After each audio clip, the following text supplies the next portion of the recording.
back to another episode of Phoenix Edge. This is an RPG and gaming news podcast. My name's Hat. And I'm Eric. And today we have a couple different topics ranging from Square-Enix talking about Octopath Traveler and that they're going to continue to make more games in that style for the Switch. Then we also have the IGN Plagiarism story that's been developing over this whole week. It's been exploding all over the place, so we're going to be talking about that. And then also there's been recently announced a kind of Persona collaboration type game. Right now it's only coming out in Japan, but we're going to kind of give our thoughts with that and the series in general. And then also EmuParadise, the probably the #1 emulation site, decided to close its doors this week. The site's still available, but you can't go there now and get ROMs. So we're going to talk about that, and then we'll wrap things up with our comments from last week's episode.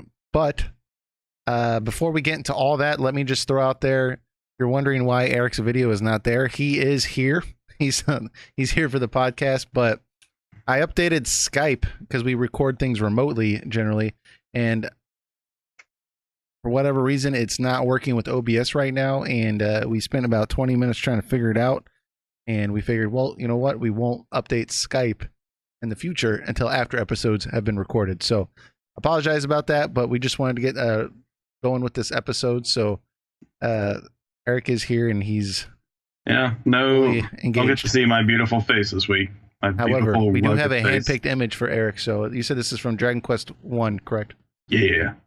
So I know he's a big fan of that. So anyways, before we jump into our topics, Eric, what have you been playing this week? Nothing too much. I haven't able much time to play much games this week, but and one of the topics that we're talking about this week actually motivated me to try out Dead Cells, which I do have behind me technically, even though you can't see it. But I've only played about an hour of it so far. Mm-hmm. So far, it feels good. Like, the controls feel solid, and it has nice methods of being able to detect when enemies are about to hit you. Because a big thing with this game is people are calling it a Roguevania, which is a mixture of rogue dungeons and Metroidvania type gameplay. And it has a permadeath system. So if you die, not only do you start all the way back at the beginning, but they completely overhaul the map every time. So you're almost never playing through the same thing. But you do get to retain a lot of your stuff when you go back. Not everything, but you do go back. Now, I haven't died myself yet, so I can't really go too much into detail on that aspect. But that is a general gist of the game, is you get as close as to the end as you can without dying. So I'm not even sure how long the game is if you go through a clean playthrough. So this is intense. Yeah, this is meant to be a challenging and intense game. From what other people have said, it's not easy. So if you're someone who's really into this genre and willing to take some punishment, it is a pretty solid game. It's simple in concept, and I don't know how else the best way to describe it besides it's one of those brutal type games. It's only $25, I believe, so it's not an expensive game if you're someone who's a fan of roguelike dungeons. But again, it's like, if you're someone who is willing to take a beating, then this game is something that you may enjoy. You've been playing anything? Yeah. So I was actually kind of debating between two games this week that I wanted to try out. And before I jump in that, if anyone's noticing, I don't know, my video flickers every moment or now. Apologize about that. I'll try to work that out as we talk. But anyways, so I was looking at really downloading World of Final Fantasy for Steam because the game's been out for a while. I wanted to try it, but I've always had something else I wanted to play. And I looked at getting it on the computer in the past, and it seemed like there were some issues with it that I saw in the comments, but it looks like some of those issues have been resolved. at least for my PC. I think some other people might still have issues. So if you're looking at getting that, I would look up some of the comments and see if it's going to be good with your hardware. But I almost bought it, but it seemed a little expensive to me still. It was $40. Wow. And yeah, I know. I was like, I knew that was expensive, but I wasn't quite sure how expensive that was because it's been a while since I looked at the price on Amazon. So I just looked up the PS4 price on Amazon, and you could get it for like $20. Some spots you could get it for like 16. I think that was used. I think brand new it's still like 25 or something around there. But yeah, I just did not feel good about that price difference. That just seemed like a lot to me, especially with you not even owning the game, the physical copy. It just seemed like a lot to ask for a digital version of the game. So I thought I'd just get that out there, like what what in the world was going on with that price there. But with that said, I ended up going with Undertale, which is another game that has been getting a lot of praise that I have never really given a chance. And I've been playing that a fair amount. And yeah, man, it's a good game. I mean, yeah, it is. I've looked at it in the past, and every time I've always seen people talking about it, and I know a fair amount about it in general already. But when I've looked at trailers and stuff and video game like footage, I've kind of just like been like, I don't know. This seems like to have like a quirky sense of humor. It's not my type of sense of humor. Some of the graphics, I know it's kind of a jab at like the establishment, but like I'm like, I don't know, something about it just seems like kind of ugly to me. But I guess like I don't know. Once I've actually played it, I actually kind of think it's actually really well done. The music's really engaging, even if it's not exactly modern, which I think is the whole point. My only real criticism at this point, and this might just be because I'm like in the earlier stages of the game, I would assume, but some of the puzzles seem more like trial and error than they do me being able to go in there and strategically look at things and kind of like figure it out and try some of my theories out. It seems more like I'm just going to go like walk over here and see what happens, and if something bad happens, then I have to retry this. And like it's a lot of trial and error. And maybe that's just me in the beginning stages. Maybe as the game develops, it's going to get a little bit better. But that's my only real criticism. I do think it's interesting with the battle system, how you can, instead of killing everything, you can just kind of become friends with stuff. That's a really interesting take with turn-based combat that I actually like. It kind of really changes things up. It's the same thing. It's like, it's technically it's the same process. You're still clicking on a move or whatever, and it's still having an effect on the enemy, but it's just it's a different take on it, and I think it's kind of interesting. Keeps things feeling fresh. So I really like it this far.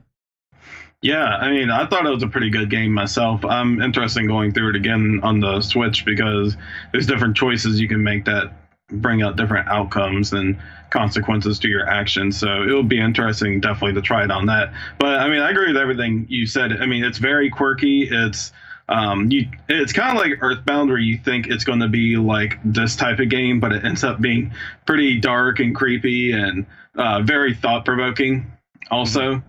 And I think it hit a lot of right notes. I wouldn't say I would universally phrase it like a lot of people do, but I think it was a very nice short experience with the right price tag on it. And I mean, I definitely praise the developers for doing a great job and going above my expectations on it. Yeah, well, and it's to your earlier point. You brought up that it's coming out on the Switch. I don't think we have an actual date for that yet, unless I missed it. But eventually is what they say. Yeah, it said it's coming out eventually. That's funny. While I've been playing this, I've been kind of feeling like, man, I would rather be playing this on the Switch. It just feels like it would be a better fit for the Switch, to be able to, just get in my bed at night and kind of like play that a little bit, as opposed to being chained down to my computer.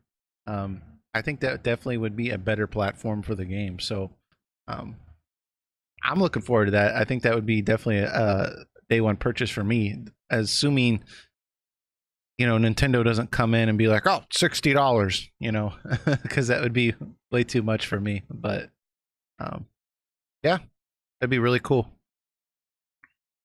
So moving on to our first topic, though, Square-Enix.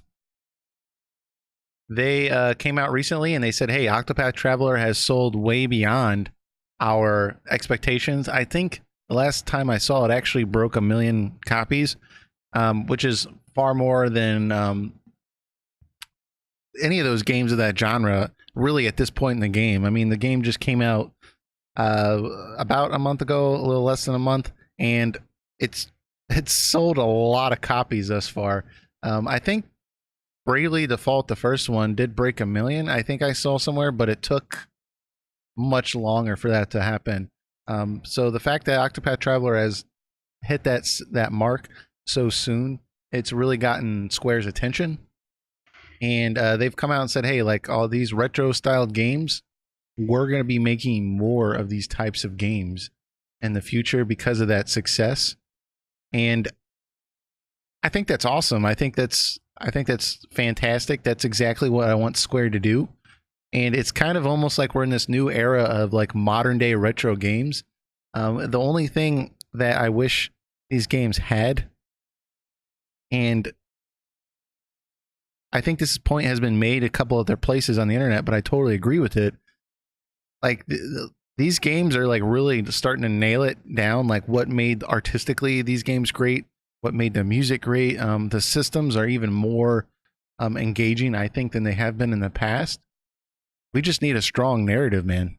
Yeah, I mean, just give us a good game. I mean, that's what people ultimately want at the end of the day. I can understand if like a company like makes like the same thing over and over, like despite the first one being good. Say that awesome RPG one had these like awesome simplistic mechanics, but they kept things traditional to the roots while still trying something new. But then they keep using that system over and over without improving much. Then yeah, I can admit things can get a little stale in that regard. But it's the good thing I see right now is that they're establishing everything. So it's pretty much seeing what they do in the future from here. Yeah. Well, it's just fascinating to me that, I mean, I don't want to criticize Square, but it's taken them this long to realize that like they're still worth those older games. Sometimes it kind of feels like they don't really. In the past, they've put out kind of these like retro styled games, and it didn't really feel like there's much effort in some of them, in my opinion. No, like just not much heart put into it. You can just tell. Yeah. And so the fact that like, they've kind of, some of these games have kind of put a little more heart into it than some of the past ones, and they've actually had immense success. And I would imagine that, I don't know what the budget was for Octopath Traveler, but I imagine it was significantly cheaper than some of their, PS4 titles. So, I mean, the fact that it's selling that well, I mean, the profit margin's got to be pretty good. So there's definitely an incentive for them to keep doing this. But I mean, the only thing I want them to do is just kind of like come out with a game with a really good story. They just need to do that. Because otherwise another company is going to come along and make a retro styled game in a similar style, and they're going to have a good story, and it's just going to, crush everything around it. So, I just really think that's something they really need to grasp. But I mean, there was a recent tease for Bravely Third, I guess, like a third game in that series, which is from the same team. Name to come up with. What's that? Just a like a placeholder name, really. Yeah. Mm-hmm. So it seems like at least that series is going to get another one. I'm sure Octopath is going to get another one. And I'm excited to see what else they do. I know that Tokyo RPG Factory, they're still a thing. They're still going to be working on something also, I would assume. So maybe. You think they're not going to go anywhere now after Lost Sphere?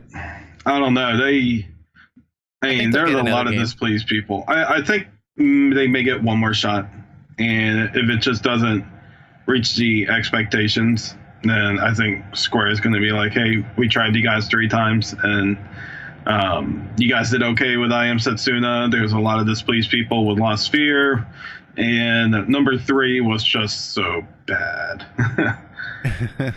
But Yes. So if the third game, if they don't do something dramatically new, then I just don't think that's going to do well at all. yeah, If we come out with another trailer for a third game from Tokyo RPG Factory, and it's like in the same like style as Lost Sphere and I Am Setsuna, something tells me it's just a cash grab.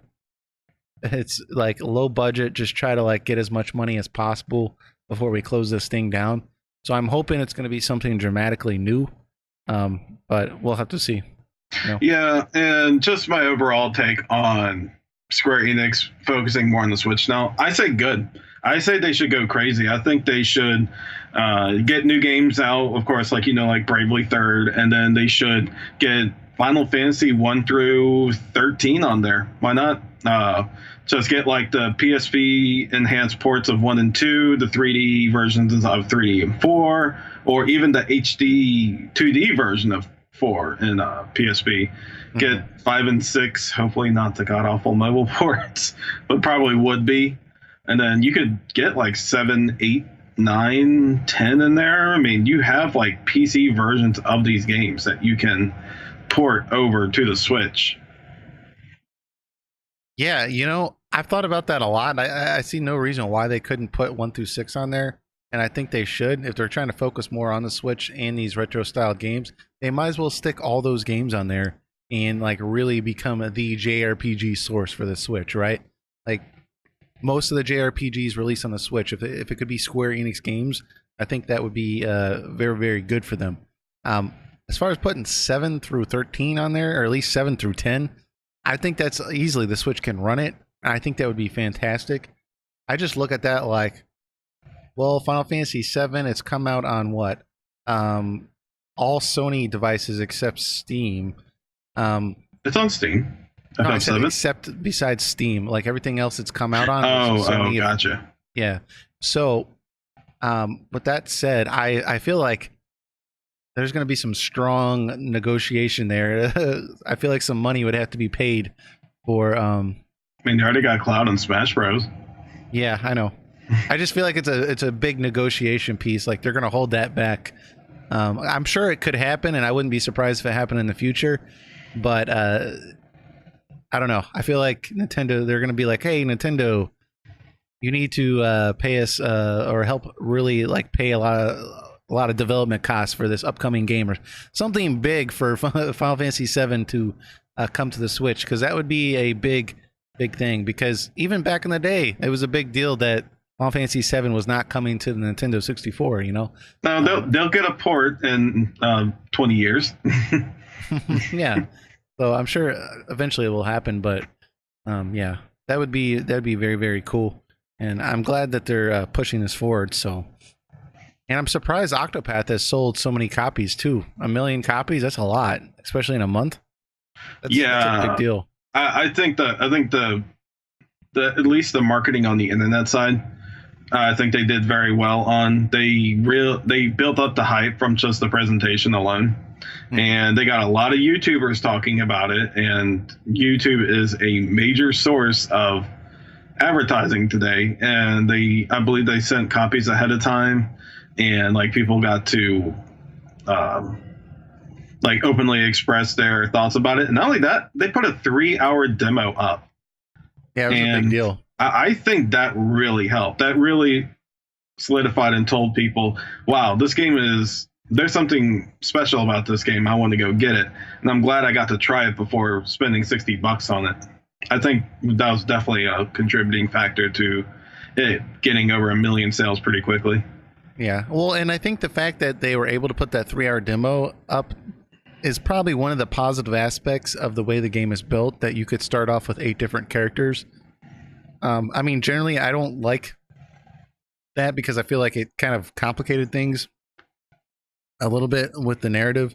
But with that said, I mean, if somebody played the 3-hour demo, they could go talk to their friend and be like, "Oh, well, what character did you do? Well, I did this character. Oh, what character did you do?" And it just spurred a lot of conversation for people to have. Well, I mean, obviously the initial 3-hour demo was just, you know, the 2 characters, but this last demo, you could play any character for 3 hours, and I mean, I think just the structure of the game just really meshed well with that. I don't know, marketing push, but yeah, I'm anxious to hear what else they're gonna do. I mean, if they can like invest a lot more money into the next game, at least in that series, I'm gonna be very anxious to see what comes as a result of that. Oh, I'm sure the budget will be bigger for the next game. Like, this game was just like too successful that they wouldn't throw more money at it. It'll be 16 characters next time. I don't even know if they'll do a game like that again. I mean, it's always possible they could be like whatever the 9 version is, or like Octopath Traveler 2. But I don't know. This seems like a company that, like, I say this knowing that there's 2 Bravely Default games and a potential 3rd one coming out, but it does seem like Octopath Traveler itself feels like a one-time thing. I feel like they will try something new or go back to the Bravely Default series. Yeah, I would assume that what they're going to carry from the Octopath Traveler game is they're going to carry a lot of the design elements as far as like the art style and like the music and stuff like that. But I think you're right. The actual structure of the game where you choose which character you want to start off on, I'm not sure if that's going to be something that they're going to continue to do in the future. And frankly, I'm okay with that. If they can come out with a more traditional storyline where you kind of meet characters along the way, and you know you have something you got to do as a party that you're all involved in, but they kind of keep the same art style. Maybe you know, they can do some even bigger things with more money. Maybe some cutscene type deal. I don't know. But regardless, I think whatever they do, it's gonna be cool. Like, I haven't been disappointed really with anything. I never played Bravely Second, but it's a pretty good game. I know a lot of people get up on it a lot, but the journey is still pretty fun. I think the plot twist in that game just fell a little flat, and like the first Bravely Default definitely had the most like atrocious way of giving you a plot twist, like from chapter 5 to 8. But what the plot twist was pretty cool and pretty fun, and like just like a little mind blowing too. But then like just the way they make you catch on to it by going through and restoring the world several times in a row, doing the same exact thing over and over. Like, it was just getting so tiring. But when you find out like what everything was, it was great. But like the second one was like, they kind of had their own fun plot twist also, but like it just didn't seem too over the top serious. And I think that's what didn't sit well with a lot of people. Yeah. Well, I mean, all in all, though, these games are not terrible, and I think the fact that, you know, they're still interesting, they're still engaging, they still have positive aspects to talk about, and I don't feel this cloud of negativity over them. I feel like the next one's still going to be pretty good. So yeah, I think they're all good. I think what I appreciate most about both the Bravely games and Octopath is that even though they do go back to a lot of roots of older RPG style games, it still manages to bring in its own thing, like with its own like mix to the concepts to make it feel new and refreshing. Yeah. And I think that's something that really sits well with people, with like retro players, like I Am Setsuna and Lost Sphere. We talked about it to death, but one of the biggest faults they have is that they try too hard to go with what worked in the past, and they don't really do much to add their own thing to it. Like very minimal amount. But like Bravely and Octopath, their concepts, like, they feel familiar, but they add enough to it that it just feels like you're playing a modern RPG game. Like they did a nice balance of retaining the old and embracing the new at the same time. Yeah, and I think that's really important. One of my biggest criticisms of the Tokyo RPG Factory games was that I often felt like they tried to emulate the past too much, and there were frustrating things about it that I just didn't appreciate. So just as an example, if anyone's wondering, let's say you have an antidote item, and this is a very small example, but an item to cure poison. Well, if your character is not poisoned, you can still use that item on that character. Little things like that, come on, we don't need to bring that back. And so there's small adjustments like that kind of make it a better experience. I mean, obviously, Octopath Traveler has new design elements in the towns. There's all sorts of different things you can do with the NPCs. The battle systems, new way to look at turn-based combat. It's a lot faster. And there's just a lot of updates for the modern times. It makes it feel not like you're playing a emulated old school game. So, yeah, totally agree. I think that's really good that they're updating something that was old, but still retaining what was actually enjoyable. So, yeah, cool. Like Shovel Knight's another great example because I don't know if you played that game, but that game that was one of my favorite games when it came out that year. And what they did beautifully was that, okay, we all love those old 8-bit Nintendo platform games like Ninja Gaiden, Castlevania, Ghosts and Goblins, games like that.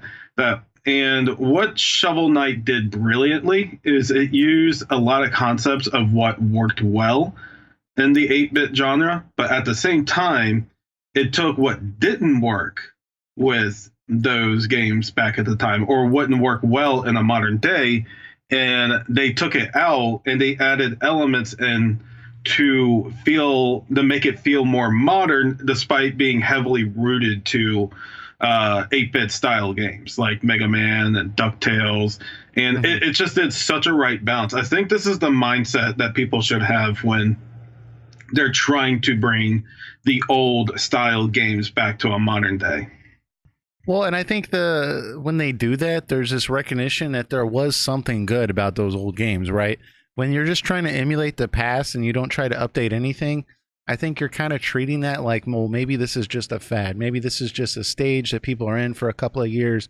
And then we're going to go back to, whatever the next cool thing is, open world 2.0 or whatever, whatever's the next fad. But when you actually try to go back and pull just the good stuff out, but try to update things, I think there's this recognition that okay, there was some good stuff about the past. It's not just nostalgia. There actually was something good here. And, I'm glad that, developers are actually realizing that. So. Yeah, I mean, definitely. It's because as much as we loved these games back then, it's hard to say that they're perfect games. I mean, there's flaws to each of them, and there were things that just simply didn't work, but the positives just outweigh the negatives heavily in these type of games. And as a good developer, I think it's if you're like a heavy and good developer, I think you have some slight responsibility to make sure that you study and you find out what people liked, what people didn't like about the game that you're getting inspiration from, and know to either leave those bad concepts out or find a way to make it work that the developers of the previous game were not able to accomplish. Yeah, I totally agree. Agree. I mean, that's the way you need to approach it. So, I mean, it's weird because to me,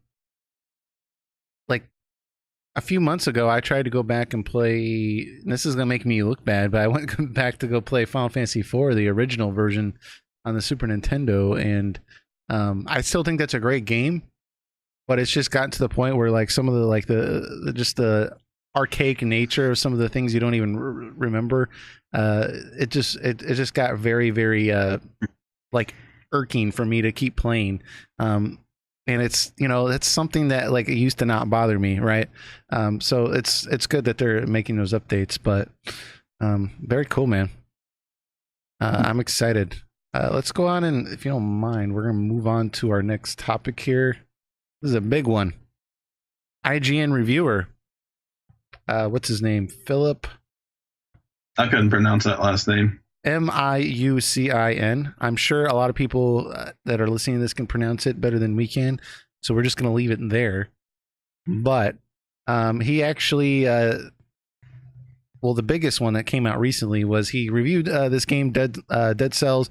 Eric was just talking about it earlier, and it's supposed to be a great game. It has been confirmed that he actually played the game because they're able to show footage, and obviously, like, he knew what he was doing. So we don't know if he beat it, but we know that he played it extensively.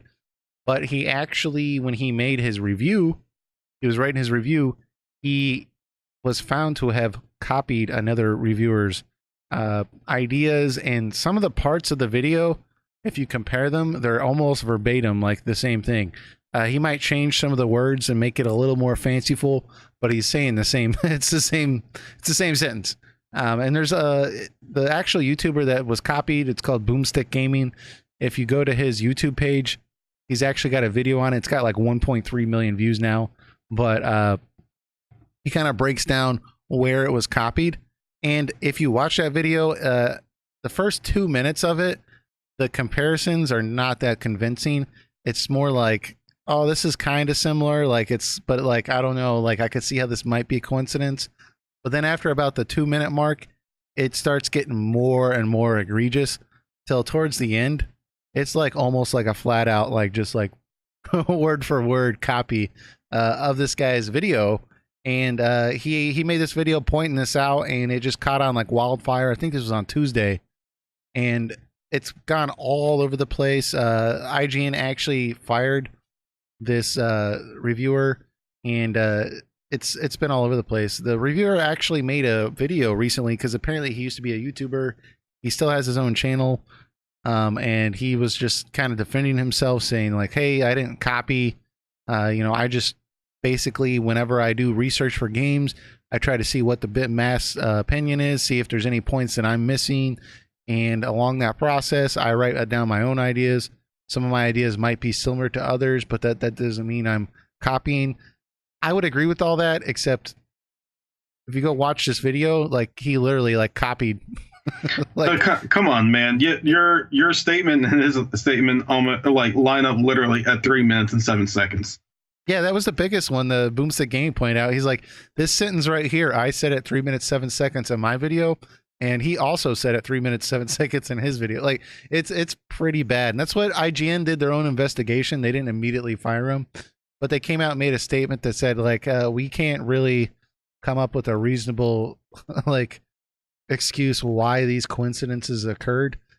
So that way we just feel best that he leaves the company. But well, in IGN's defense, most definitely in their defense, is that is something really hard to catch, especially with someone who is not as prominent in the YouTube scene as Boomstick. I mean, he's certainly more successful than we are by far. But I'm speaking like in the context of between comparison IGN to him and other YouTubers, like big million plus of YouTubers out there, and what the guy was thinking to himself is like, oh, well, not many people know about this channel, so I can likely take his content and use it in this.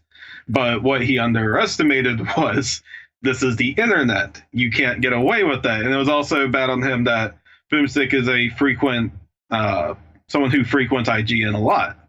So I bet it was definitely surprising to him that listening to Dead Cells review that it just felt almost word by word. And I mean, I'll say this, man, if you're going to be a plagiarist, at least be a good one. Yeah, that's what I didn't understand. If you're gonna copy something, like, take the ideas. And I'm not trying to like promote plagiarism here, but I'm just saying, like, this is kind of like, well, if you had to do it, this is the way I would have done it, right? I would have copied down the ideas, and then I would have dramatically rewrote them till they're like completely like worded differently. I would have put them in a different order. There's all sorts of things he could have done to make this less egregious. And if you watched a video comparison, I know what he did.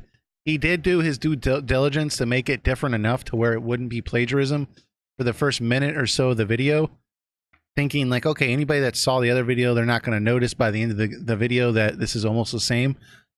But that might be true until the actual YouTuber themselves who made the video, they're going to notice, right? Because, they wrote it. They spent time editing the footage. I'm sure they heard that video 1,000 times while they're editing it. Like, they're going to know that it's the same. And that's exactly what happened.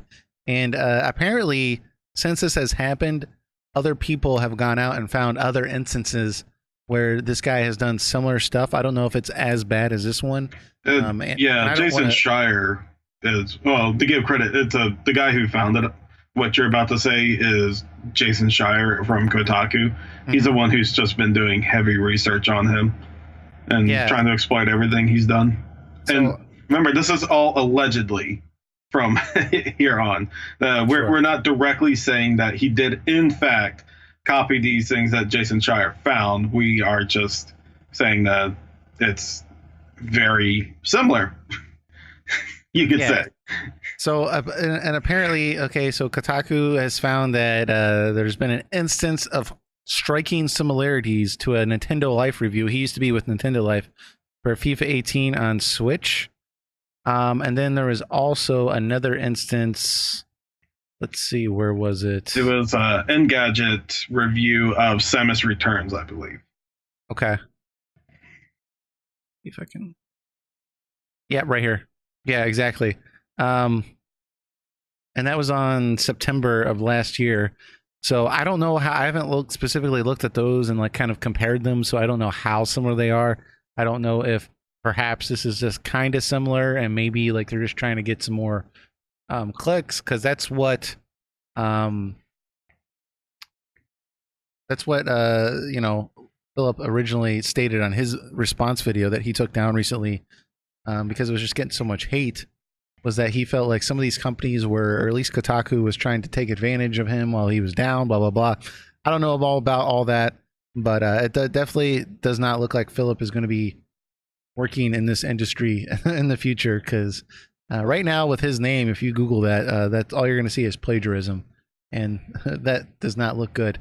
Yeah, no major company like IGN is going to hire you after all this.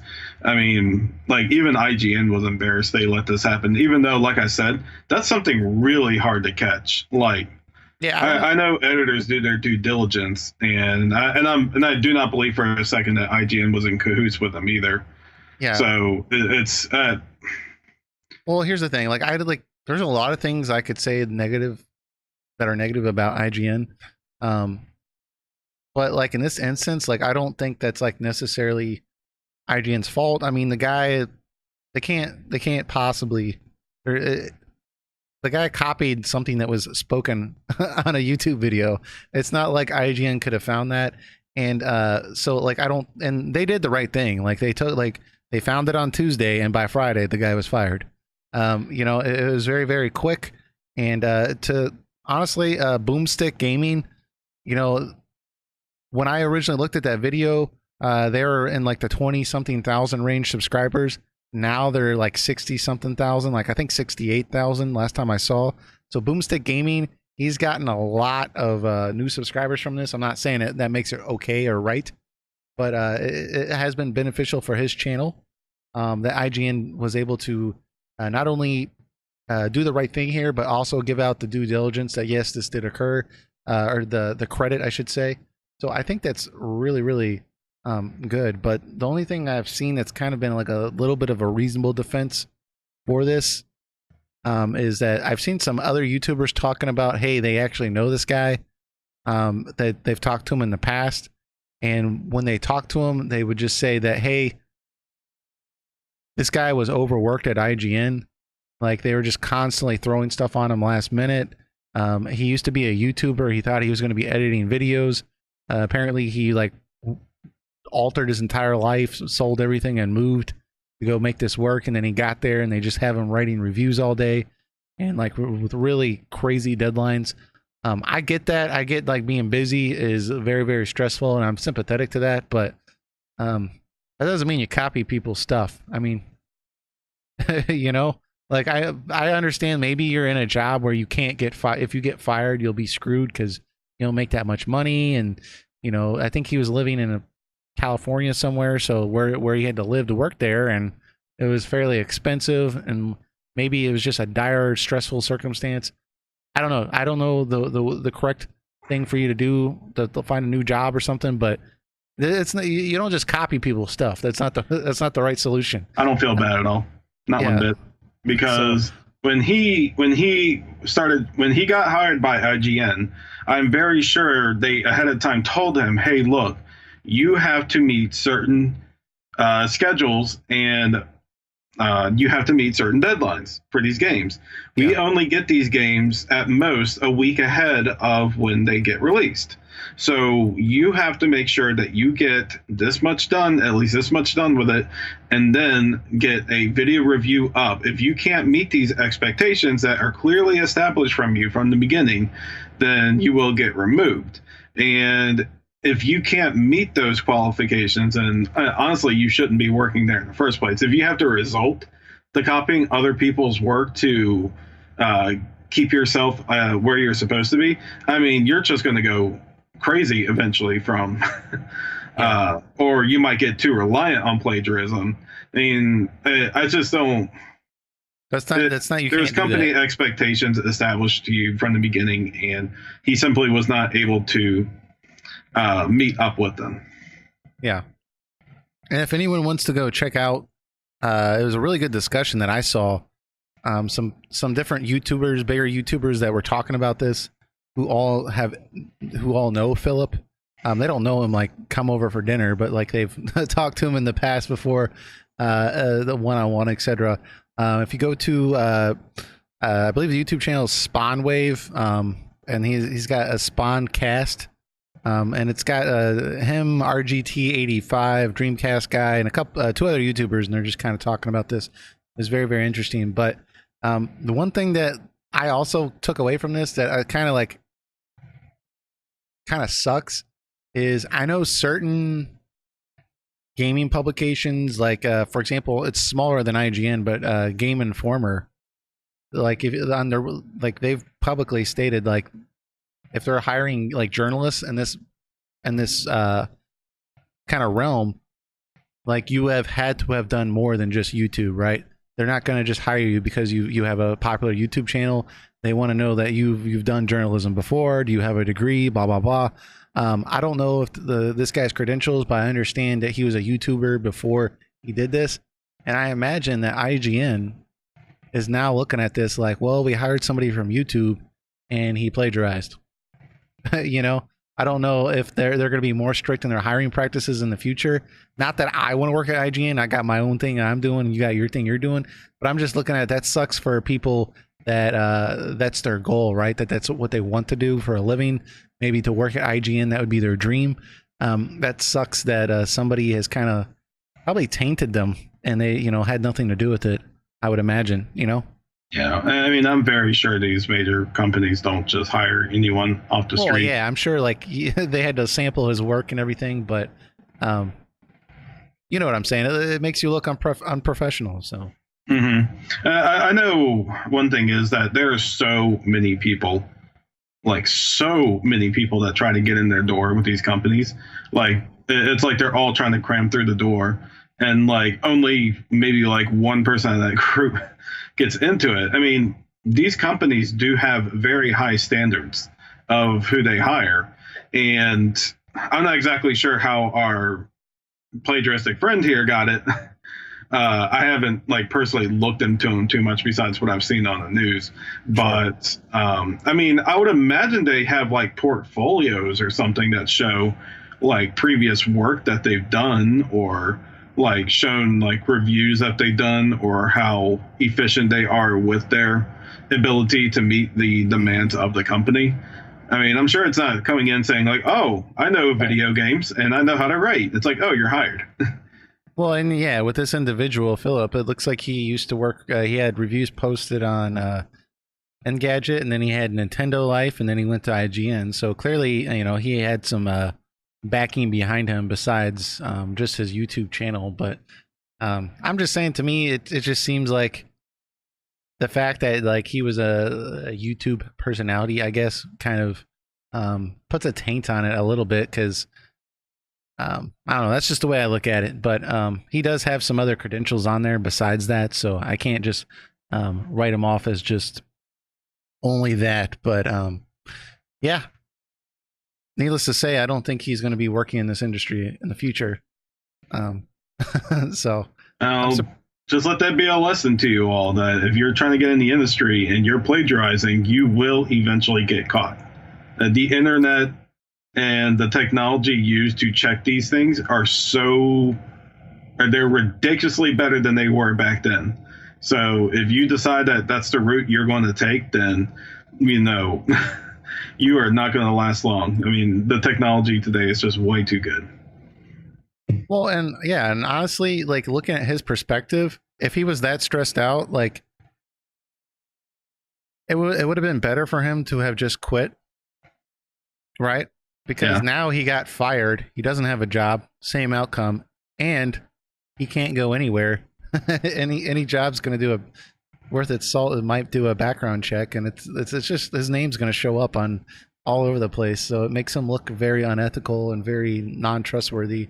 It would have been better for him to have just quit. So if it was that bad, or better for me to say that the social media has gotten so powerful that, like, even copying from a lesser known YouTuber is still a pretty good chance that you may get caught. Especially if you're on the site as big as IGN. I mean, for him personally, I can just say that everything he does is like an uphill battle from here. I mean, time will probably ease up on him eventually, but for right now, he is in a very bad position. Mm-hmm. And just like kind of final point on this real quick is one of the negative things about this that I do agree with is, apparently people on social media have been trying to like dox him, basically, like publish his address, and like they've been going after like his family on social media. And like, I know the guy did plagiarize, that's not good, but he lost his job, he's got a family, and he's now trying to like make ends meet. Like, his name's been permanently soiled, he'll never work in this industry again. There's no reason to try to like publish his address and try to like harass him at where he lives, or harass his wife, or like his parents, or his family. Like, that people that are doing that, they're taking this way too far. Boomstick Gaming, he probably didn't appreciate getting his video copied, but like I said, like, seems like he's like more than doubled his viewership. I think at the end of the day, like, he's probably better off than he was before. That's, like I said, that's not saying that plagiarism is okay, but I think some of these people are taking this a little too far. That is something I hate so much, is mob mentality. I mean, if someone does something wrong, sure, I think it's good to expose what they've done, but after that, let things play out themselves. Don't ever gather together. Don't ever go after the man at a personal level. Don't go to his house. Don't like torment him or anything like that. Don't ever go to his family either. His family have absolutely nothing to do with this that you know of. Mm-hmm. There's absolutely no reason to personally attack anyone ever. At the end of the day, we're just playing video games, and he's writing about video games. He did plagiarize, yes, and and what he did was very wrong. But that is nothing to personally torment him over. He's already having a hard enough time getting, his career together now, because he's basically been ruined. There's nothing else more you could really do to this guy beyond, personally tormenting him. Leave him alone. The act has been done. He's been punished for it. You don't need to come after him. I mean, mob mentality is just some of the dumbest things that I've ever seen, and people do it so many times to people. And I mean, it's just kind of sickening at this point. Yeah, so that's I don't know. When I saw that people were doing that, that's just taking it too far. So anyways, glad we got that out there, but let us know what you all think in the comments, and we'll be sure to continue talking about this, because I was actually kind of shocked that this even happened. I've seen it happen in the past where YouTubers have claimed that other people have copied their videos, etc. But for IGN, again, IGN didn't, the company itself didn't sanction this, but the fact that it happened at IGN is very, very surprising. And I think IGN itself is going to have that black cloud hanging over them for a very long time. So we'll have to see. Yeah, like I said, it's A-okay to criticize people, and like we criticize Tabata all the time for FF15. Yeah, but I would never visit his house or try to find his address. Like, I'm not personally looking for him on the internet or swatting him or, personally message saying he's horrible and he needs to quit. No, we're giving criticism, and we're saying that, like, we don't believe that he should do the next Final Fantasy 16. We don't believe he meets the credentials to do to direct the next game. That's criticism. That's fine, but that doesn't mean that we go to him and like send death threats that you better not do FF16 or bad things could happen or crap like that. Just give your criticism, give your thoughts.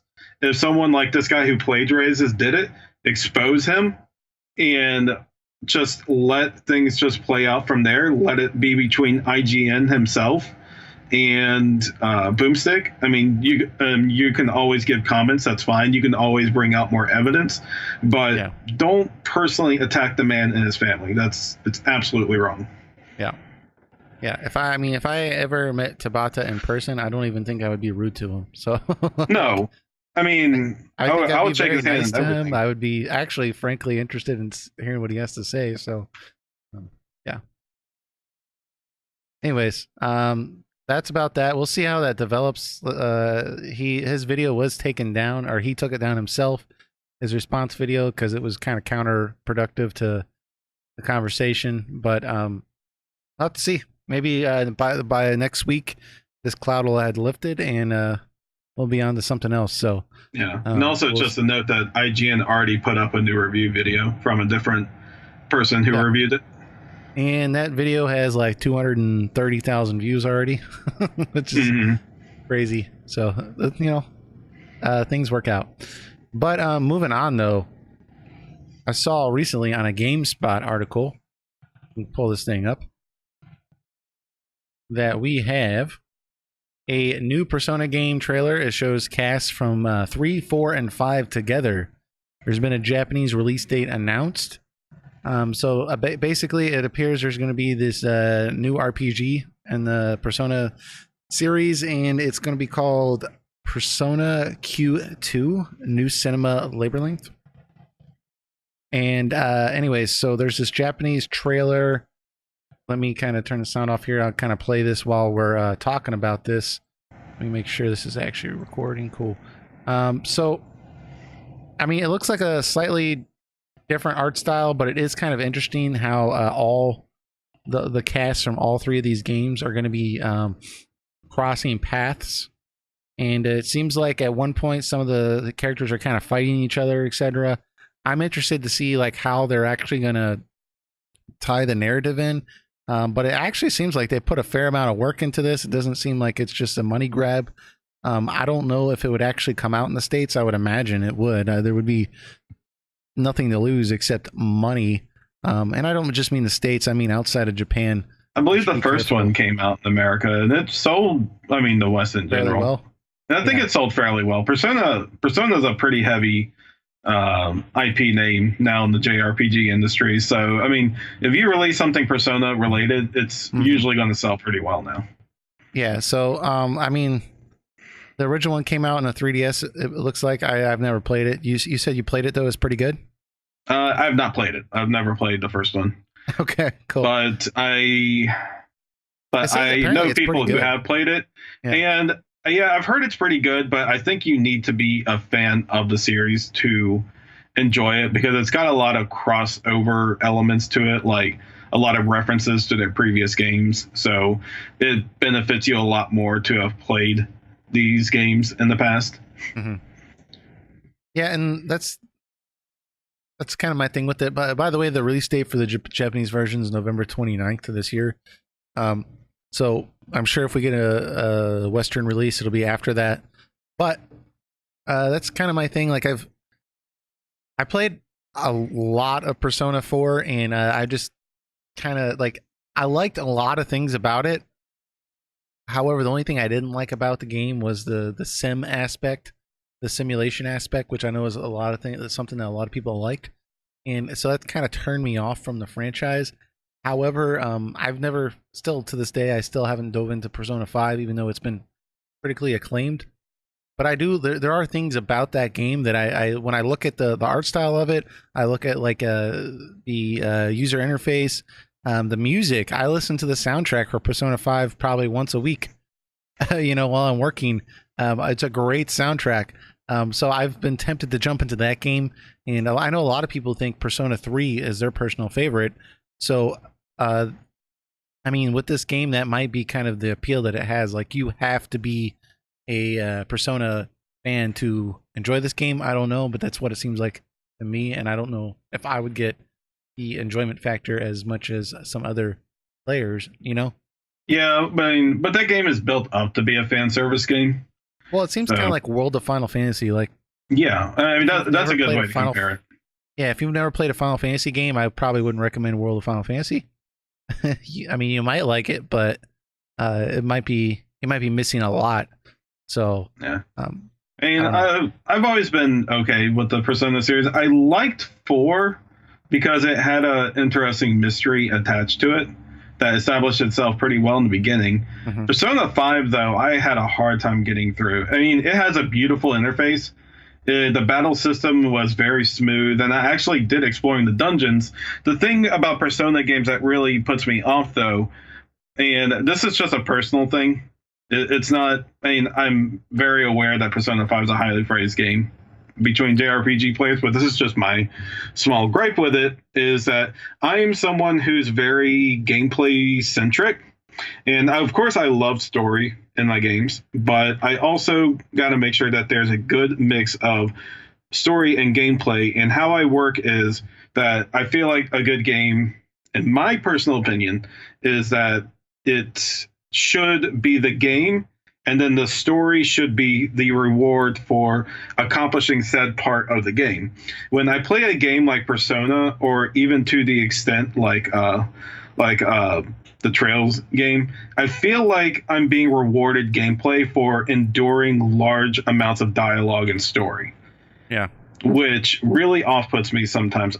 Granted, it could be interesting dialogue. It could be well-executed dialogue. But eventually it gets to the point where I'm saying to myself, please let me just start playing the game. And and the dialogue just keeps going. And I'm wondering, when am I finally going to get to this palace? When am I going to be allowed to go in, explore, do that part of the game? And I shouldn't feel like that. I should feel like I'm doing the game, and then I feel like I accomplished something, and then get the next part of the story. Like, not the other way around. It's like, oh, great, I finally finished all these dialogue and cutscenes. Now I can finally play the game.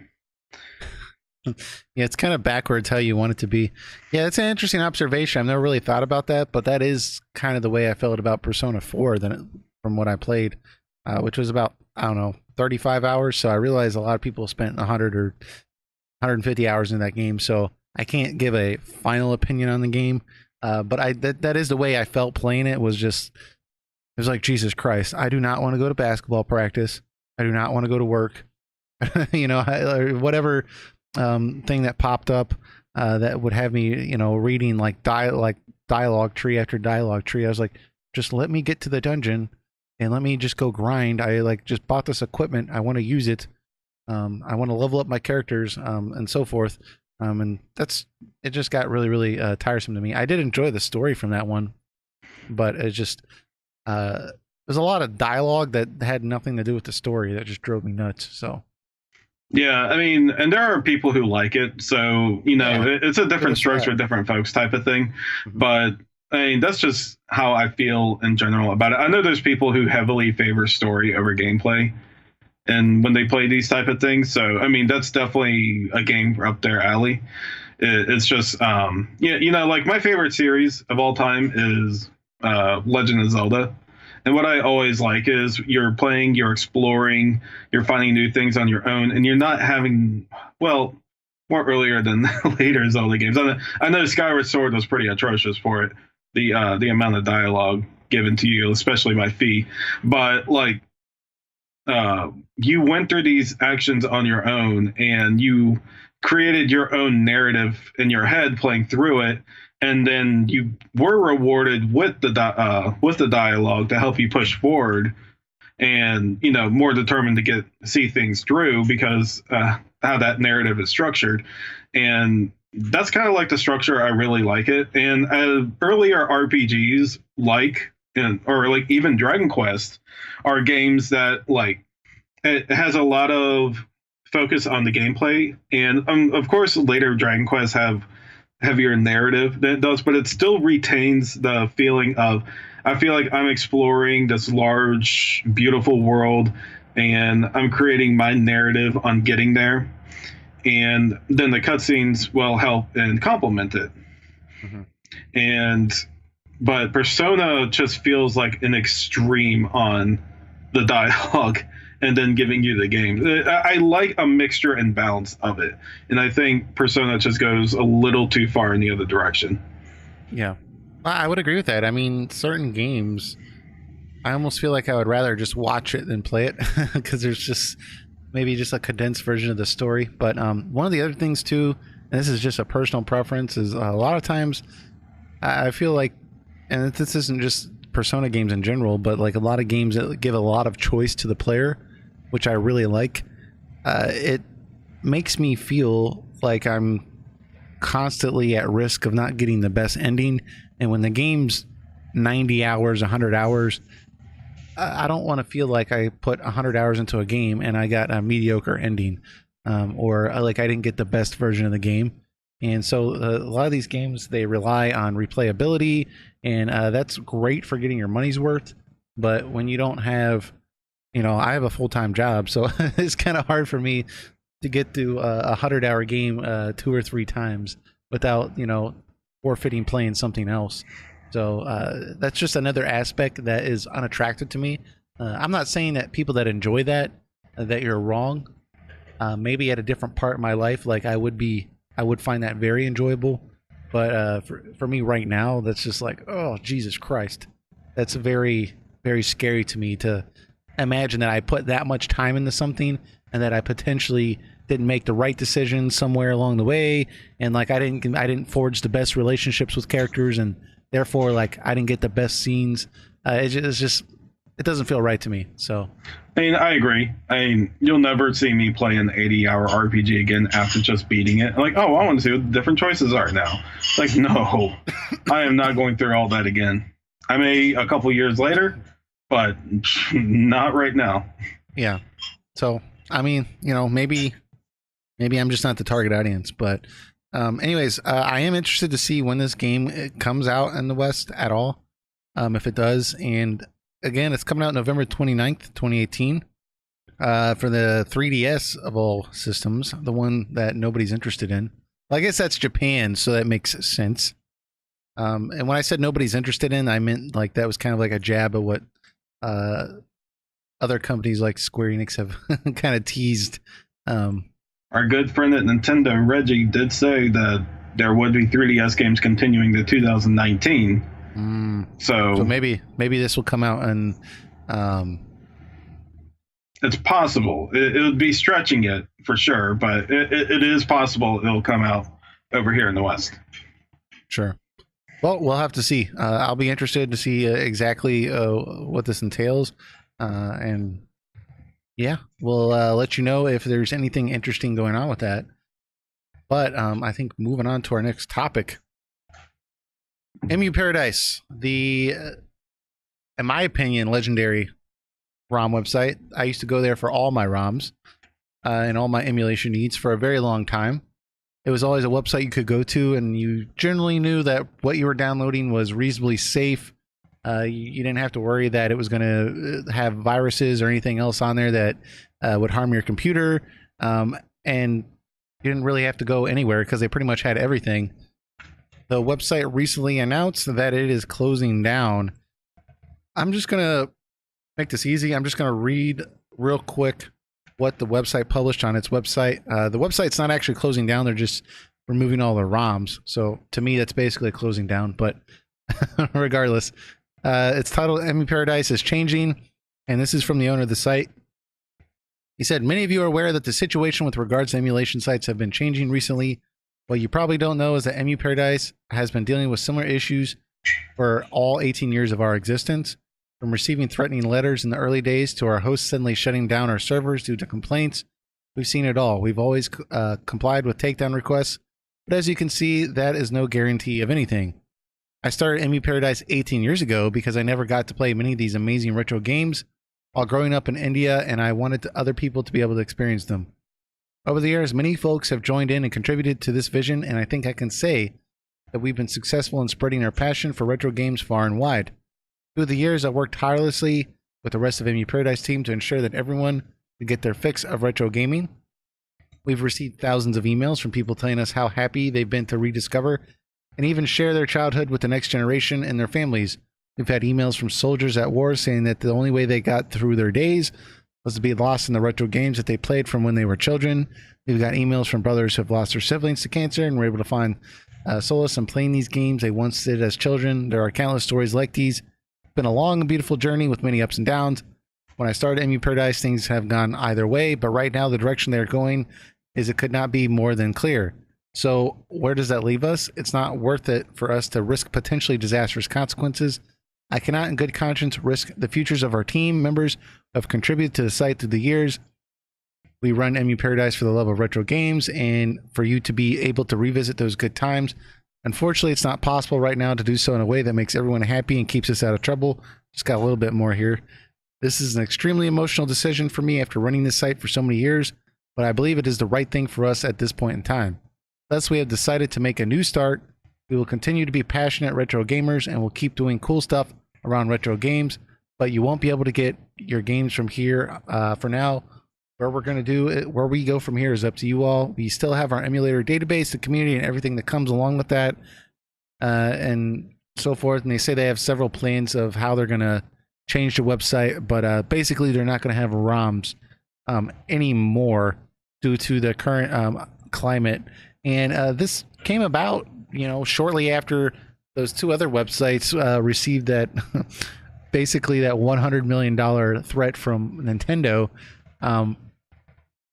This sucks, like, to me, because that's where I always went to get my ROMs, and I know a lot of people went there, and that's probably the biggest site for that.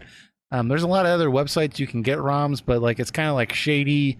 It kind of makes you feel like you're going to download something and get something that's going to harm your computer. A lot of pop-ups, a lot of adult advertising and stuff on the websites, and I'm sure one by one these websites are going to start closing. I would assume, but Eric, do you have any thoughts on EmuParadise closing? Man, Nintendo's putting the fear of God in them.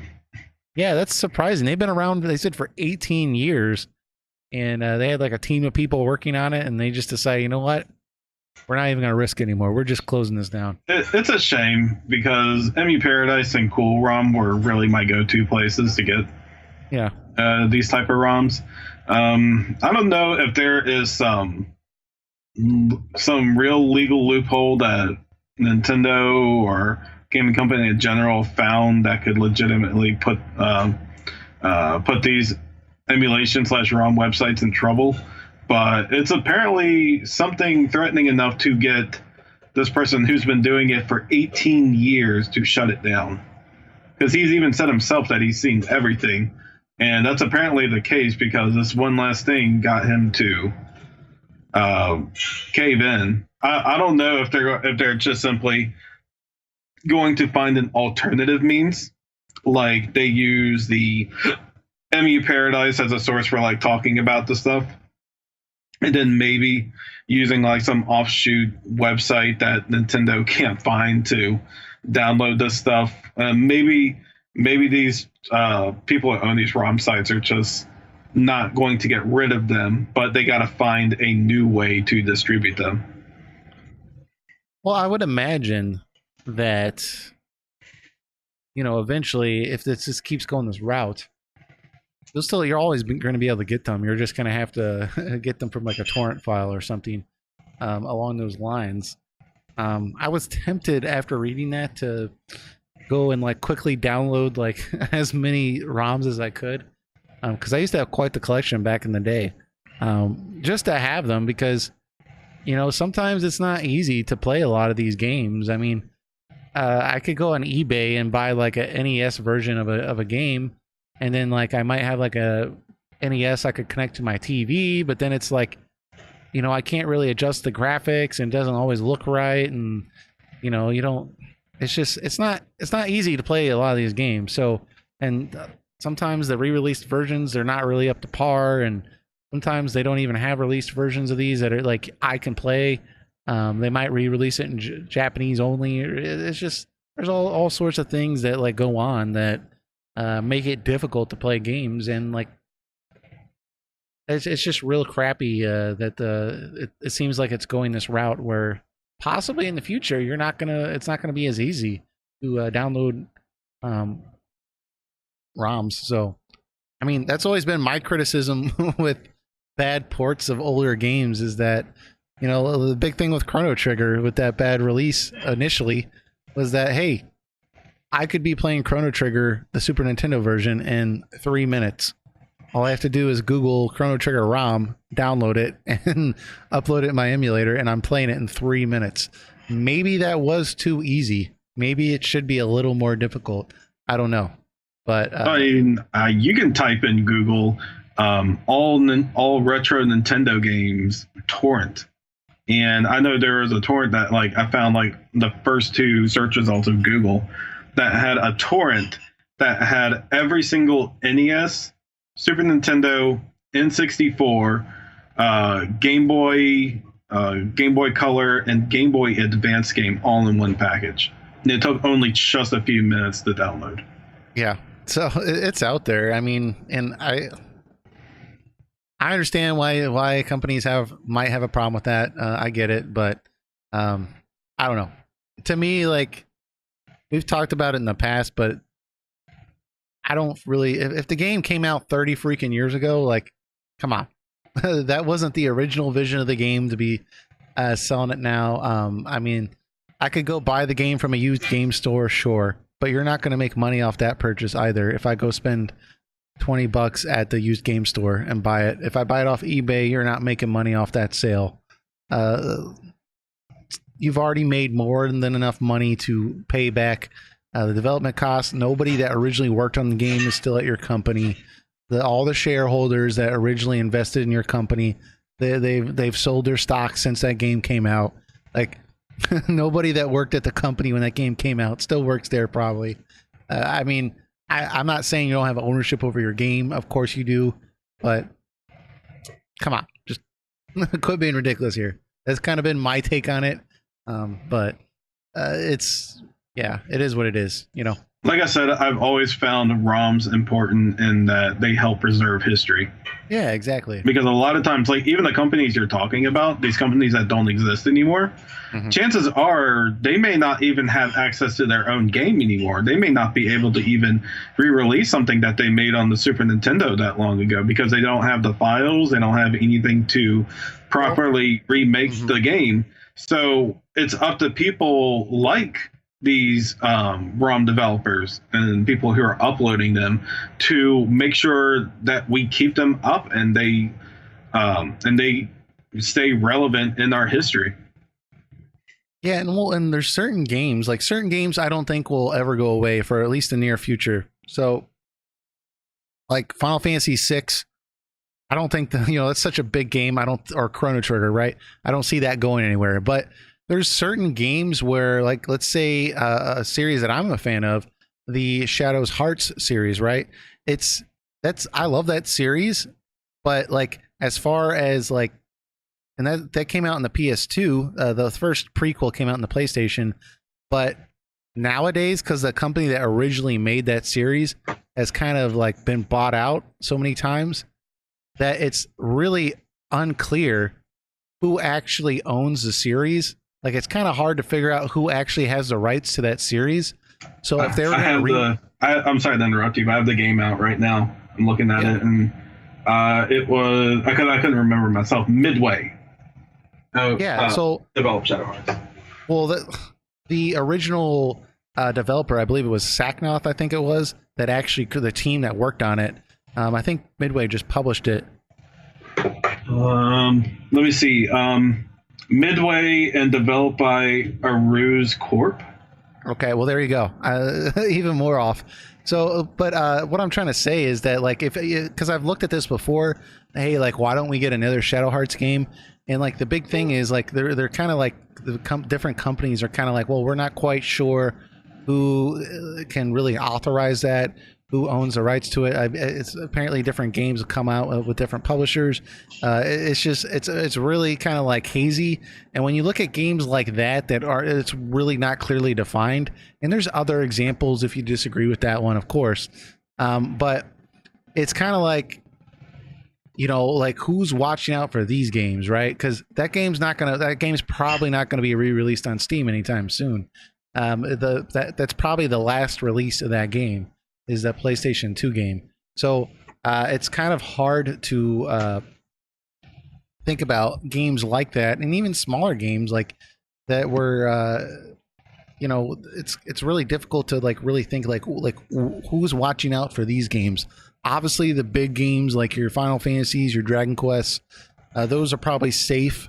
But games that, you know, it's kind of like, well, no one's really watching out for those games. Like, where are those going, you know? I mean, even a scary thought is that I remember they mentioned when Kingdom Hearts, they were making the HD version of Kingdom Hearts 1, that they lost a lot of the assets to the game when remaking it. For which game? Kingdom Hearts 1. Really? See, yeah. It's stuff like that. So it's kind of like, oh my God. It's just, yeah, it's like, how does that happen for Kingdom Hearts? And then you like look at other games, it's like, well, I don't know if they even like know where that is. Like, it's just, yeah. It's So I'm looking up right now who owns the Shadow Hearts property currently, and from what I'm reading on a forum post, I don't know how accurate this is, but people are saying Universal Entertainment Corporation owns it. This is from a post. They exclusively make gambling machines and nothing else.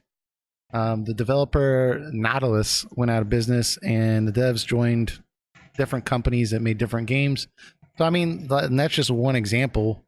Obviously, there's other games like that if I sat here and thought about it, but it's like, you know, emulation's the only thing keeping that game probably alive. I mean, if they were going to re-release it, they'd probably have to download the ROM again or find a hard copy of it. But, you know, yeah, it's. I mean, it's a messy ordeal, but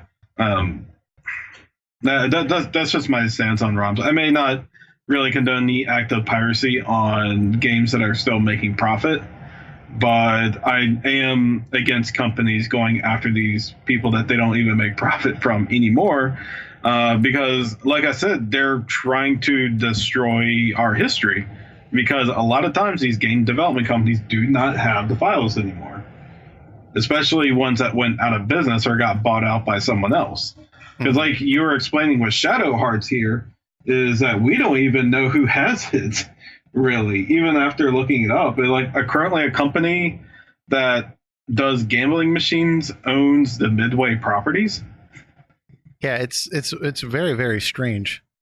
So even the director of that series has come out and said, like, I'm willing to make another game. It's just like, we don't know who owns it. Like, so it's kind of like, well, what are you going to do? So yeah. I think emulation from that sense does have a purpose, but I can see why, you know, Nintendo's getting upset if, you know, you're pirating Zelda games or something that's clearly available in other places. Yeah, if you're playing a free copy of Breath of the Wild from downloading it, yeah, you are in the wrong in that one. I mean, I personally won't stop you from doing it. that's Nintendo's responsibility. But I'm just saying, in that fight, you're the one in the wrong. Yeah, for sure. Totally agree. So anyways, well, like, I guess EmuParadise is still going to be around. They're still going to be talking about games and retro games. They're still going to have their community. But as far as, you know, doing ROMs, they're out of that game now. So we'll have to see exactly if they can survive or if this is just the end of that website. But let's jump to these comments here. We have back to window capture.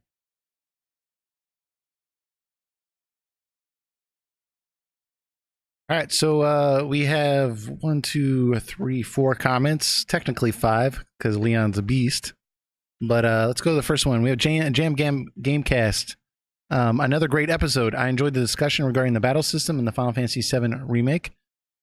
Eric had some great ideas on incorporating the magic elements. What about my ideas? Regarding the Dragon Quest XI, I like the look of the hero, but he reminds me a lot of Future Trunks from Dragon Ball Z.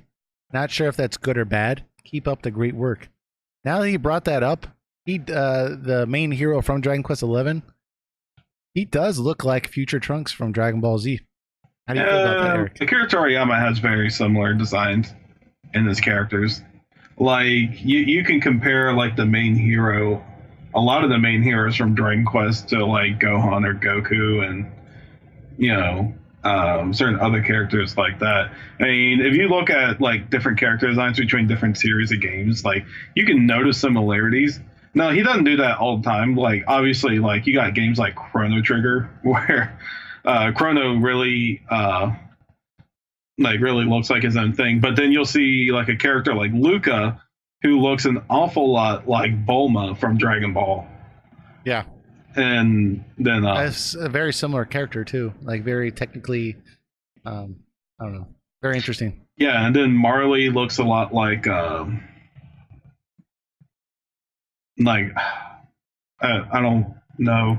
I take that back. I don't know who I'd exactly compare Marley to, but yeah. But regardless, like he's got some similar designs, and yeah. And I don't think he was criticizing Dragon Quest XI for that. He was just observation. Yeah, I mean the designs still look incredible, regardless. It's just that you notice that he has the same type of theme with his hero type characters and female type characters and.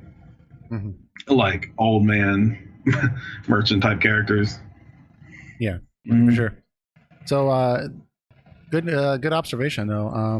Let's see. Next comment we have Kingdom Geekdom.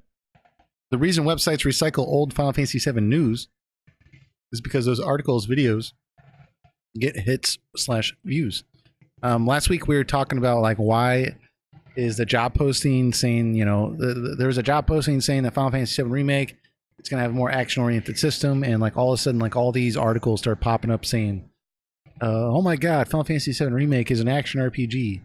And we were just talking in our last episode, like, why is this news? Like, is this actual news? So Kingdom Geekdom just saying that, hey, they know this is the case. They're just doing it because those articles and videos get views. And yeah. There's probably a lot of truth to that, because obviously if you're a gaming website that has been around for a while and you cover Final Fantasy VII Remake, obviously you know that this game is not turn-based, right? So, yeah. Got any thoughts there, Eric? I mean, it's just like you said, it's the Final Fantasy VII Remake is such a big thing for people. So if even this, I mean, we even do it too. It's if there is even the slightest bit of information about that game that comes to light, I mean, you can guarantee that gaming news sites and YouTube videos are going to be all over it. Mm-hmm. It's just what I find mostly funny is just how they decide to word it. Because they could even said that like, the game being in development now after the taken from CyberConnect, they are still doing the action approach to it or something like that. Yeah. Or like just a reminder, it's still an action game. Yeah, like nothing's changed since the trailer 2 years ago. So, yeah, exactly. Let's go on to Leon's comment. So it says he's got a longer ones here, but that's perfectly okay. Appreciate Leon, and it's been a while. Leon has been commenting on our videos since we were single digits. We're in our 40s now for episodes, and Leon's been with us for a long time. We appreciate that. So he says, great episode as always, guys. I hear you guys weekly, even if I don't comment. Sometimes I'm hearing you guys and just want to comment like live because you have some really nice discussions. We've actually talked about doing that in the future, but we're still thinking about it. So what do you say, live discussions, like people on chat, or? Yeah, he's just saying that sometimes when he's listening to us, he wishes he could comment like live, like while we're talking. Like probably in the chat type deal or something like that.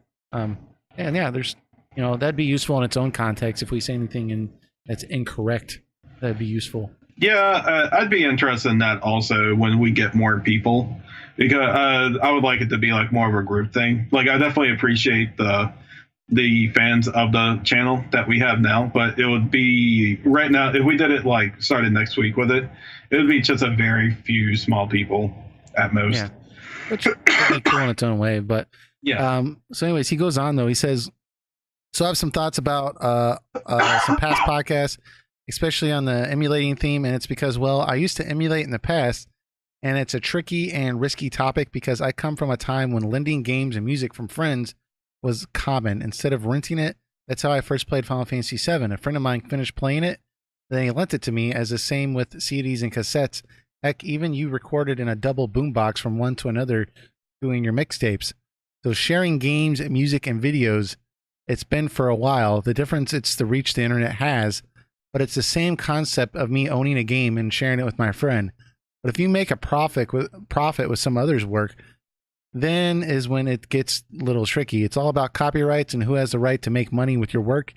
Either if you sell it or license it, heck, even fan art at the cons, it's illegal. And if you want to get really picky, even models who cosplay are infringing on copyrights. Here's some other, he goes on. I'll just finish it real quick. It's tricky, the whole sharing the intellectual property of others. I'm okay relatively, as long as one doesn't make any profit from it, because there's going to be people who, like you said, they always want things for free.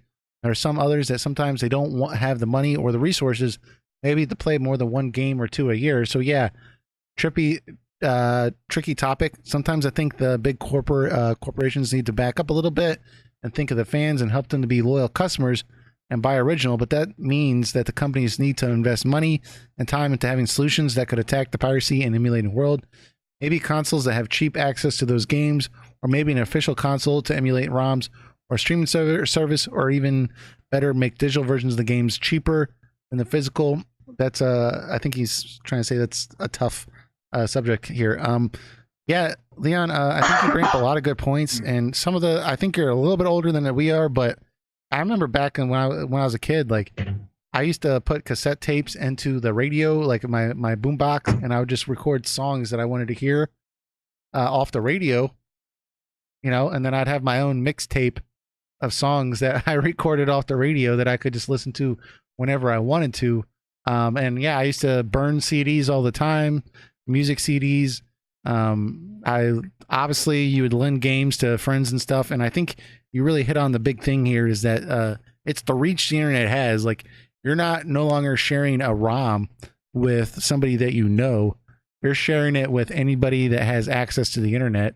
And I think that's kind of where like some of these corporations or some of these big companies, primarily Nintendo, is kind of drawing the line. Like, okay, we know you can go buy a used game, we know you can rent it, we know you can lend it to a friend, but the idea that you're going to like upload it onto a server and just anyone that gets that URL can download it, even if you don't know them.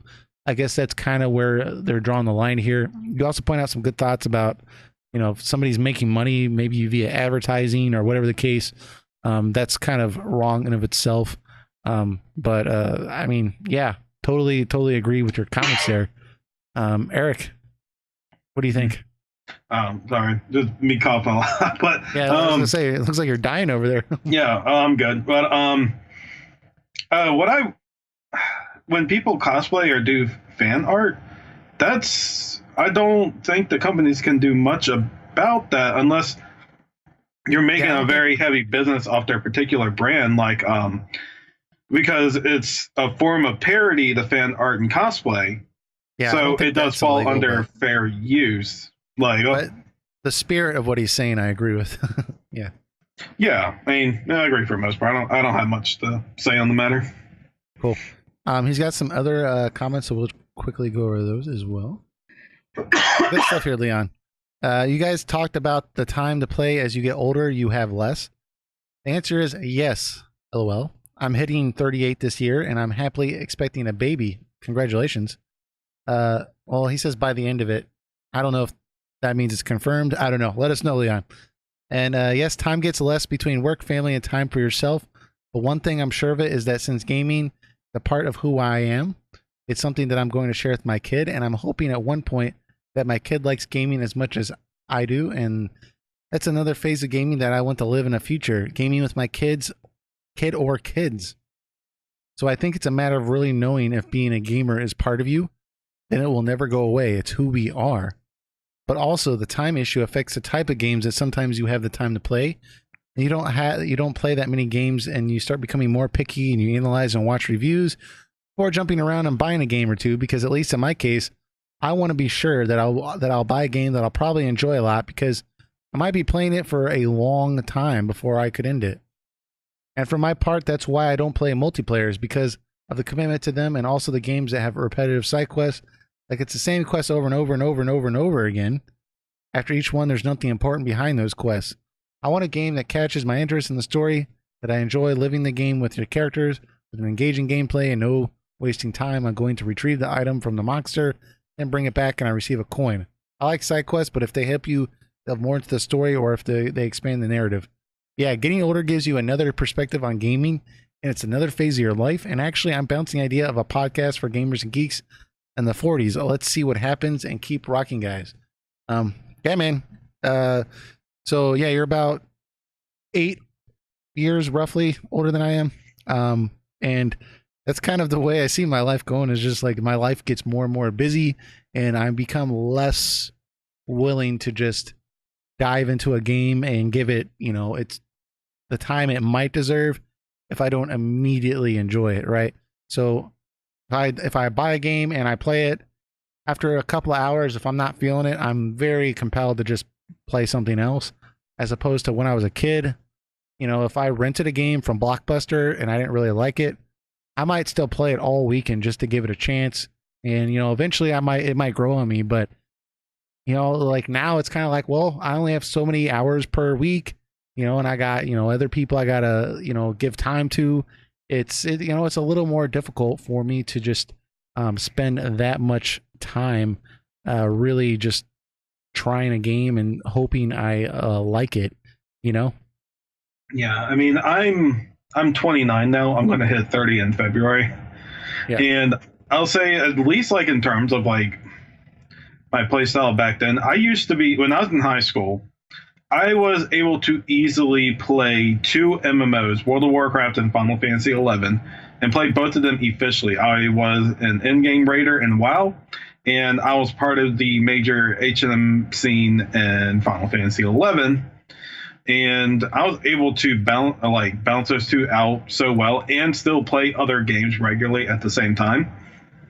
Right now, the current age I am, I I definitely have a career I focus on outside of this podcast, and I have, dad, I have a girlfriend, everything like that. I can't make that type of time commitment to games like I used to, and I don't say that in a bad way. I honestly say that in a good way, because I'm successful in my adult life. I'm glad I have these things to balance out, and true, I don't have the amount of time to play games like I did then. Like, I haven't even beaten Octopath yet. Granted, I haven't been playing it too much intentionally, but but there was a time where I could like complete an RPG, like a 40 to 50 hour RPG in the week it came out. Yeah, I used to do the same thing. I would just play it and play it and play it and play it and play it and play it, and that's all I would do, And and it's fine. Life changes. You got different commitments, and there's other parts of your life that are enjoyable too. And you don't have to stop gaming, but yeah, it definitely does change the dynamic. So, and I don't know. Honestly, I wouldn't, as much as I love video games and, playing those long ones, like I'm going to feel a little nostalgic playing Dragon Quest 11. I'm going to, my eyes are going to be stuck to the TV. But I actually do prefer this type of lifestyle more. If I was asked to go back to like a life where I do nothing but play games, but like play through a 50-hour RPG in less than a week, I mean, I wouldn't take it. I enjoy the way I am now. Yeah, totally agree. You have to find that balance. So, I mean, these days, I still do look forward to putting in long sessions. I'm still nostalgic about that. Like when I was a kid, just putting in like a 12-hour gaming session. But usually I'll look forward to like, I got a Christmas break or a holiday coming up. There's one day where I could do that, and I sometimes I'll reminisce and put in like an extra long session, and I'm just like, okay, after that day I'm like, I need to do something else. Like I need to go hang out with some people. I need to go watch a movie. I feel like I need to go back to work. I don't know, I just feel like very like that wasn't a healthy use of my time to play a game for so many hours unless I'm really enjoying it. So yeah, sure. I mean, I just haven't had to rely on games to make the time pass anymore. Like that's a very good point. Like it's not like I've been so bored or like I like needed something to play. Usually it's like I'm making time to play a game. That's what it feels like sometimes. So yeah, very good thoughts. We got one more comment here from Leanne. She says, it makes me so happy to hear that you guys are hyped for Dragon Quest 11. Yeah. Lately, I've been feeling like I'm the only person hyped for Dragon Quest 11. Well, not necessarily, Leanne. You got Eric here and myself. Most of my friends, family, and coworkers are excited about Spider-Man, Red Dead 2, or Smash Ultimate. Don't get me wrong, I'm excited for those games too, and I'm getting them day one. But Dragon Quest 11 is just on a whole different level for me, especially since it's traditional turn-based. I like active time battle, strategy, and action RPG, but I love turn-based RPG so much more. I even have friends who are heavy into JRPGs who aren't picking up Dragon Quest 11. I fear that it won't sell very well, and that's what Square Enix would feel like it isn't worth the effort to bring more of their games over to the West. I can give my quick thoughts on this. I know Eric probably has some good thoughts on this also, but my take on it is once the game comes out, if it's getting great reviews, I think a lot of hype is going to go into that game, and I think it's going to sell very well. If it comes out here and IGN and all these other places are giving it like an 8 out of 10 or a 7.5 out of 10, which I don't think will be the case, I think it's going to be overlooked. I think there's a lot of people that are currently interested in Dragon Quest. Maybe they've never played a Dragon Quest game before.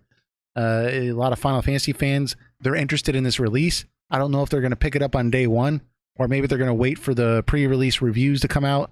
But I think if it comes out with a very solid score, I think it's going to sell very well. But Eric, what do you think? Well, the most popular Dragon Quest that has come out right now is Dragon Quest, in the West particularly, is Dragon Quest 8. And that is, it was a beautiful console RPG, and like the aesthetics were really nice. It was a nice, lengthy, meaty game. And despite having a Final Fantasy 12 demo in it that didn't motivate a lot of people to get it, they still got a great package from that whole thing. And Dragon Quest 8 is still considered by a lot of people here in the West as like one of the top RPGs in the industry. It's just so well done.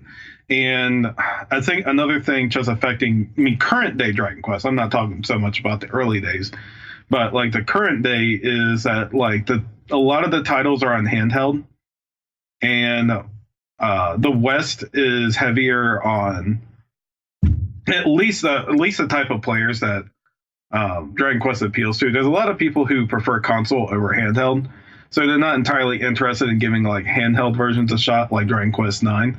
I think bringing another big, beautiful console Dragon Quest game, plus with good marketing and good word from reviewers, I think Dragon Quest XI, even if it does or doesn't meet the success that Square Enix wants from it here, I still think it's going to be the best-selling Dragon Quest game to ever come out here.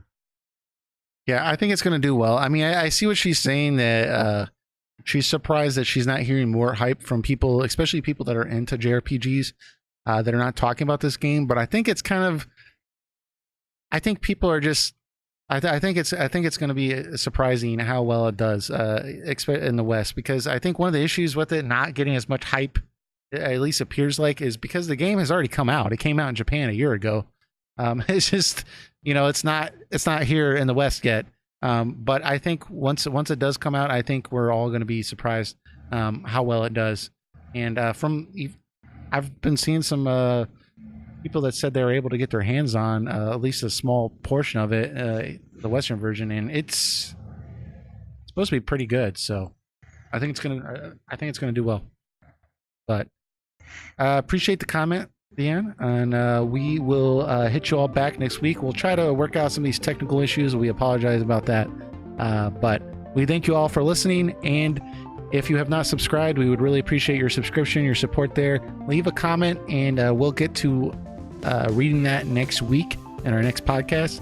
But we will check you all out next week. Thanks, guys. All right, take care.